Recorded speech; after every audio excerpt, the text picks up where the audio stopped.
নমস্কার ভিউয়ার্স, আমি দেবলীনা। আমার ইউটিউব চ্যানেল গোলমরিচে আরও একবার সবাইকে স্বাগত জানাচ্ছি। আজকে আমি দুটো মটর দিয়ে আপনাদেরকে ঘুগনি বানিয়ে দেখাবো। এই দুই মটরের ঘুগনিটা কিন্তু খেতে খুবই ভালো লাগে, আপনারাও একবার বাড়িতে বানিয়ে দেখতে পারেন। সকালের ব্রেকফাস্টে বা রাত্রিবেলা কিন্তু ডিনারে আপনারা রুটি, পরোটা, নান সব কিছুর সাথে কিন্তু এই রেসিপিটা খেতে পারেন।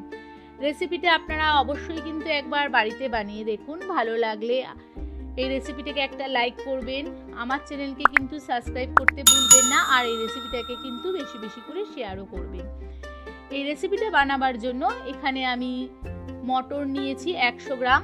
এই মটরটা আমি ওভারনাইট ভিজিয়ে রেখেছি, মানে আজকে ব্রেকফাস্টে করব বলে আমি কালকে রাত্রিবেলা এই ঘুগনির মটরটা ভিজিয়ে রেখেছি। আর নিয়েছি কড়াইশুঁটি। এই কড়াইশুঁটি আমি নিয়েছি 300 গ্রাম, ছাড়ানোর পরে প্রায় 100 গ্রামের একটু বেশি হবে। এবার আমি ঘুগনির মটরটা প্রথমে সেদ্ধ করে নেব। সামান্য একটু নুন দিয়ে দিয়েছি এর মধ্যে, আর দেখুন 6টা সিটি দিয়ে নিয়েছি, আর ঘুগনির মটরটা আমার কি সুন্দর সেদ্ধ হয়ে গেছে। এবার আমি কড়াইতে পর্যাপ্ত পরিমাণে সাদা তেল দিয়ে দিচ্ছি। সাদা তেলটা গরম হয়ে যাওয়ার পরে এখানে আমি 1 চামচ গোটা জিরে ফোড়নে দিয়ে দেব।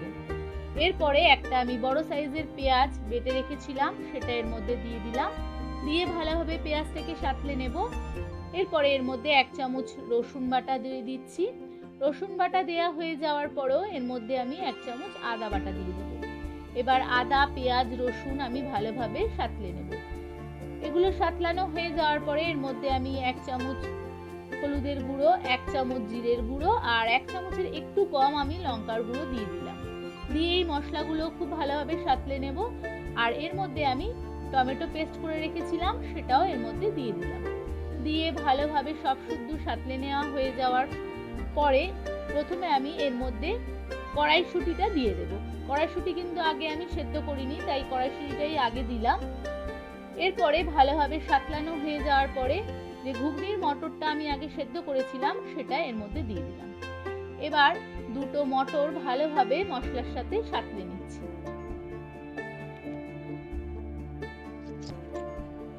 সাঁতলানো হয়ে যাওয়ার পরে এর মধ্যে আমি জল দিয়ে দেব গ্রেভির জন্য।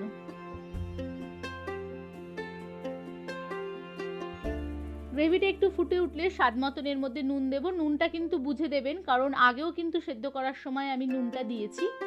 এবার এর মধ্যে স্বাদ মতন একটু চিনিও দিয়ে দিলাম। এবার গ্রেভিটা আমি একদম ঘন করে নেব। 1/2 চামচ আমি এখানে গরম মশলার গুঁড়ো দিয়ে দিলাম। রান্নাটা প্রায় আমার হয়ে এসছে। সব শেষে নামাবার ঠিক আগে এর মধ্যে আমি ধনেপাতা দিয়ে দিচ্ছি, আর 1 চামচ এর মধ্যে আমি কসুরি মেথি দিয়ে দিচ্ছি। সম্পূর্ণ রান্নাটা আমার প্রায় রেডি হয়ে গেছে। এইভাবে একবার আপনারা কিন্তু বাড়িতে বানিয়ে দেখতে পারেন।